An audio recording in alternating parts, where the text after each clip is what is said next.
Solo fandraisan-tanana atsika tsiraray avy dia hiaraka ity akamafitsika tomboko lasy tompoko valisa. Ny fandaharam-potoana androany moa dia efa mandeha tsipiriany toy ny didy savony ary efa mandeha andaony ny tahaka ny gony, ka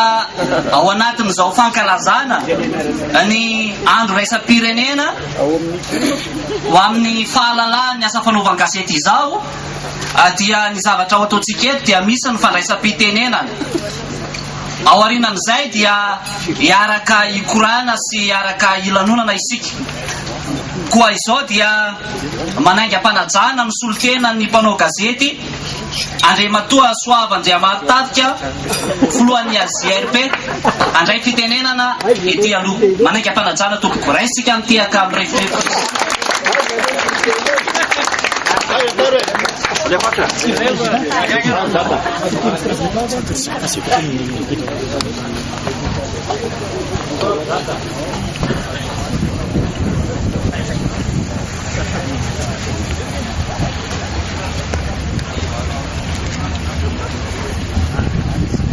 Andriamatoa Ministry ny fifandraisana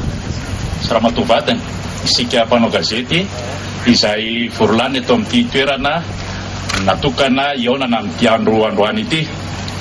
Amin'ny anaran'ny komity izay nanomana sy nikarakara ny hetsika izay natao androany no hijoroka eto amin'ny mahafilohan'ny fikambanan'ny mpanao gazety amin'ny haino amanjery amin'ny onjam-peo tsy miakina na ny AJRP dia miarabantsika rehetra ary misaotra tamin'ny fahafohizam-potoana. Tsika moa tsy misy andro tsy tokony iasana, ka na dia aty amin'ity toerana hoe natao iaonany ity aza dia tafiditra ao anatin'ny asa daholo ihany. Dia ho an'ny tsirairay zany dia manome fankahirezana sy fampirisihana mandrakariva ho amin'izay fanatotosana ny asa izay. Ny andro androany dia natokana mba iarahan'ny mpanao gazety ao anatin'izao fanamarihana ny andro maneran-tany amin'ny fahalalan'ny asa fanaova gazety izao. Ary izay no mahazava-dehibe azy satria tato anatin'ny taona vitsivitsy izao dia sambany nahitana atao hoe fiaonam-be eo amin'ny sehatra ny fanaova gazety tahaka izao. Koa arabaintsika rehetra izay nahafohy fotoana ho an'ireo tsy afaka kosa tsy mety izy satria fantatra ny andraikitra izay mihazona ny tsirairay.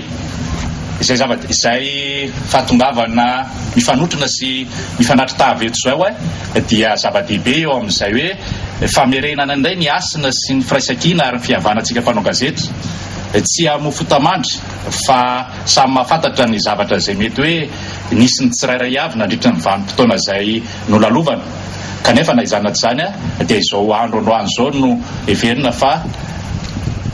ametrahana ho zava-dehibe izay mahatokana ny mpanao gazety malagasy izay. Tsy lava tareha satria tsika bary ny tena atonga eto ary tampotampoka teo ara no niangaviana ka dia manatitra ny fisaorana ary mirary antsika azo fahafinaretana avokoa. Fisaora tompo.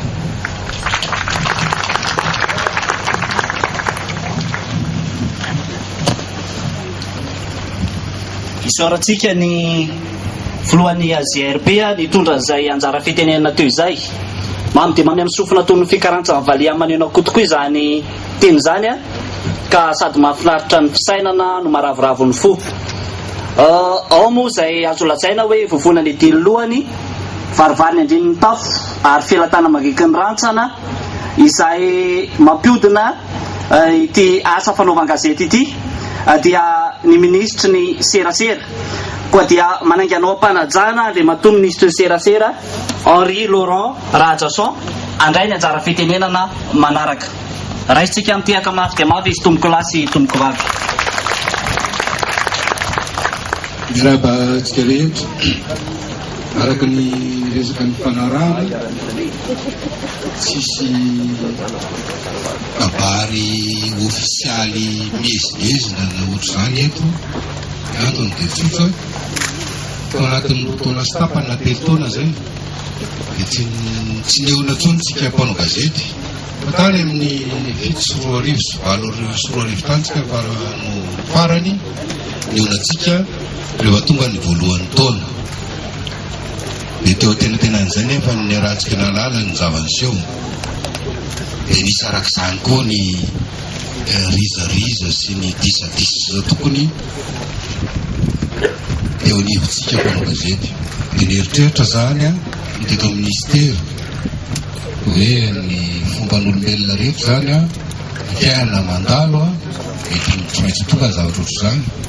Fa tonga kosa ny fotoana ankehitriny iraisany be sy ny maro. Ampisehoanan'izany dia voalohany indrindra ny mpikarakara n'izao lanonana izao dia fito toko ny ministère ny miserasera, l'association des journalistes de radio privée, les 3 postes présidents de l'ordre des journalistes,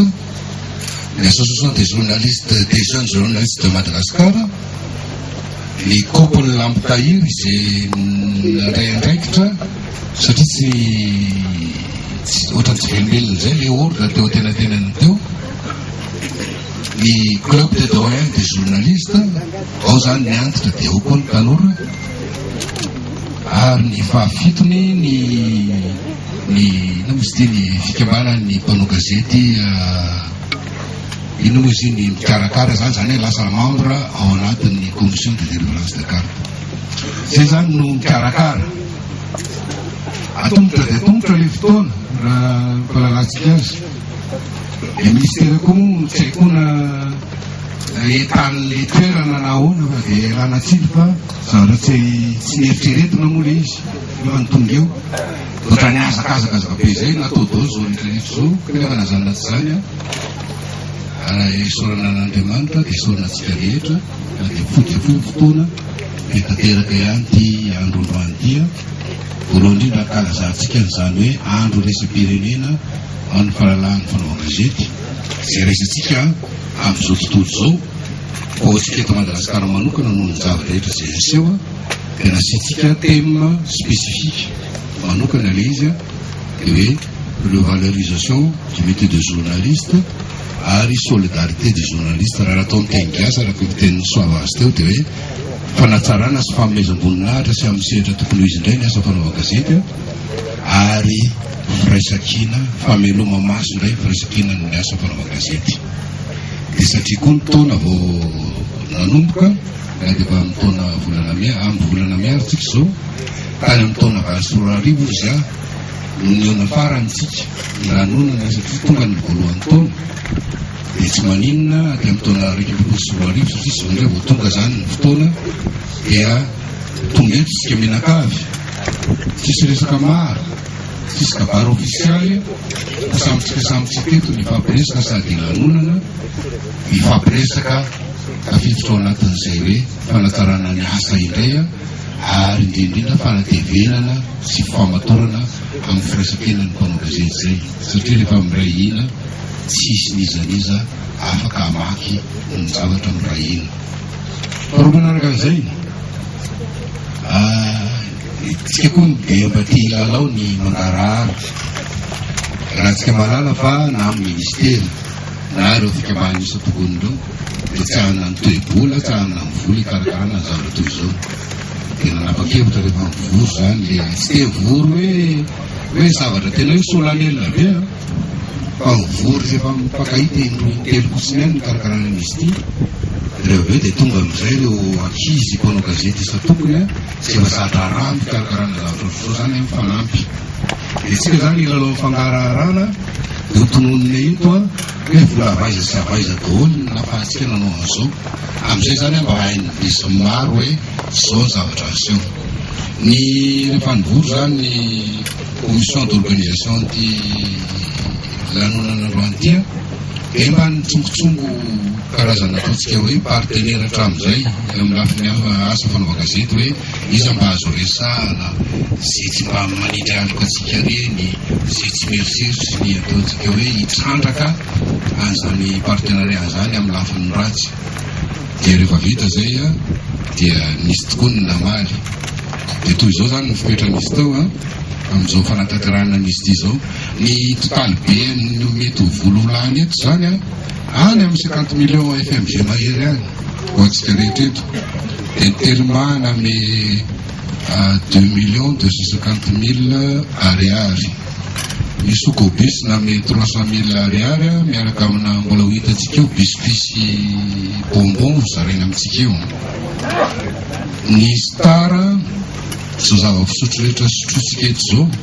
de nomeny star mamepeona avokoa ny groupe Cipromade na me 2 millions ariary ny Elite GSM na me 1 million ariary na za elektronika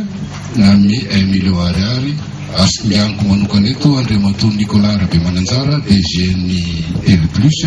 sady membre en commission de nanolo te sady membre en comité d'organisation any koa de nanolo tena misy de na me 2 millions ariary any koa zay rehetrarehetra zay mahafahatsika nanao zao de jama ihany keo zany azafady zay Andriamatoa Joary Voajanahary ny tena namany ihany fatoroloana miara-misotro foana reo nahoana fa de tonga eto zay aloha mba rehefa kelikely eo mba avoaka le sao de mba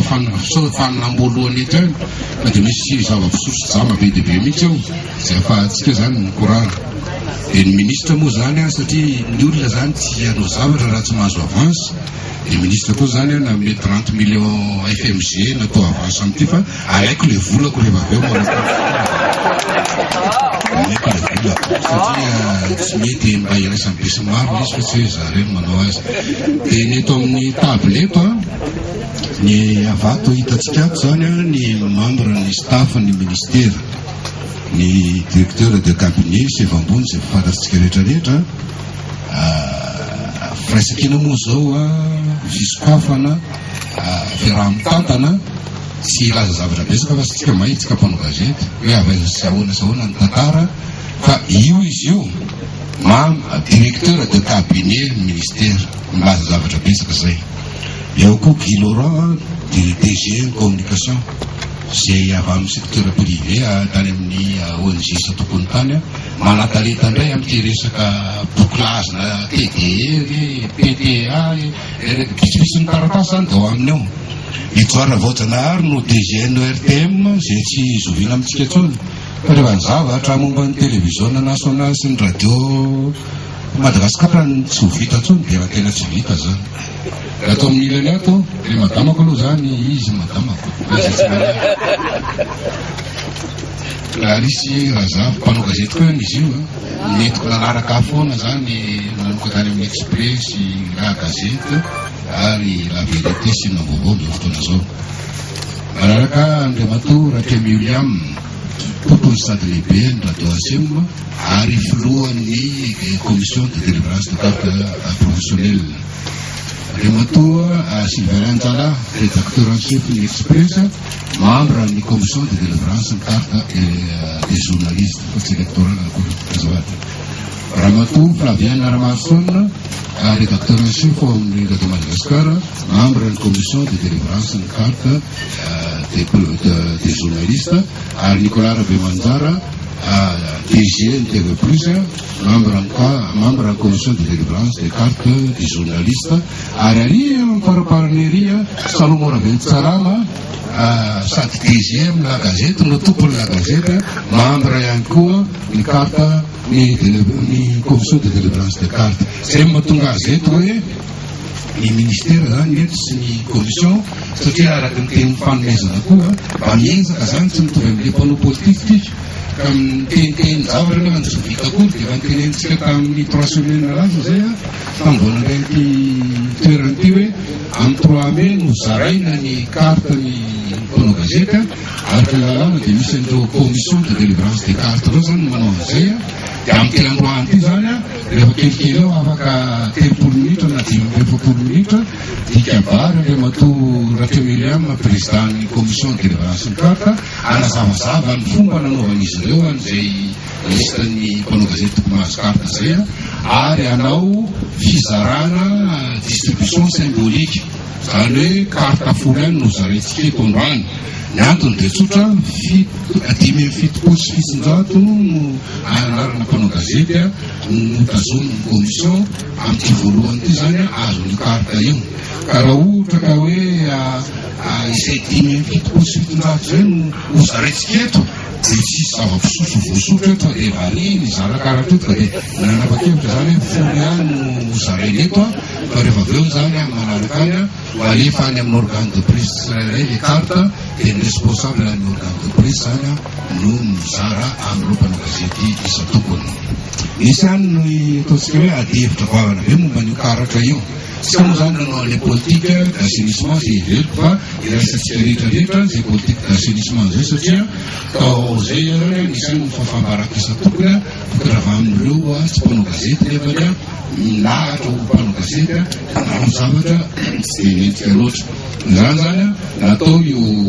ataontsika politique d'assainissement io mitomboka amin'izao famelomana indray ny lista vaovao ny mpanao gazety maty-an'izay. Ny lalàna ihany no mazavazavain'izy ireo zany fa lalàna ihany no ampiasaina tamin'izay fa tsy midika koa zany fa tapitra eo rehefa fanomezana karta fa ny zavatra rehetra dia mivoatra ary rehefa afaka volana vitsivitsy eo ray roa na 3 volana rehefa fenodray ny fipetrisa tokony ahafahana miantso ny commission rety mivora dia asotsika iray ny commission mivora amian'ilay karatra zay ao tokony manaraka. Dia faran'izany ministère moa zany dia be lehibe koa ny be lehibe ny directeur régionaux sy interrégionaux en communication zay tonga eto saingy izy rehetra dia tonga eto daholo. Ny antony dia tsotra tsy tena zavazava loatra le asa teo aloha fa hoe ny fiverana azy zany dia ny directeur régionaux na directeur interrégionaux ny ministère ny communication amin'ny faritra rehetra any dia leverina fotsiny indraikitra momba ny TVM sy ny RNM any faritra any. Zay nefa le izy fa reo zany no solitena amin'ny ministère any amin'ny faritra dia sady miandraikitra ny média public izy ireo any no miandraikitra ihany koa ny presse privé. Dikan'izay zany manomboka izao dia hoe afaka manatona an'ireo ny tompon'andraikitra ny presse privé sy ny mpanao gazety presse privé isa-tokony any amin'ny faritra mifandrinda sy mifamihevitra zany anatsaratsarana ny asa. Amarana koa zany dia tsotra fetitsika androany io mozika ao daholo ny ry zala tsaikitsaiky reto zany mpanao gazety reto mikarakara an'izy ity ao daholo ny ankoatran'io orchestre io zany ao daholo ny Tsofara-Jones ry Jerry Marcos inona damama bigmina tsay fa ohatr'izay le izy big trikaina za dia damama dia ro avy koa lola dia lehibe manina hoe zany no tonga eo partenaire antsika izy ireo indrindrindra reo journaliste culturel mahay zany reo mba namatsika isan'andro an'andro rehefa misy ny zavatra miseho ka ny atao androany eto zany firaisakeny mpanao gazety famelova maso indray ny aja mamboninahitra ny asa fanaova gazety miaraka amin'ny korana sy mozitra so tokotoka mokasitraka tokotoka.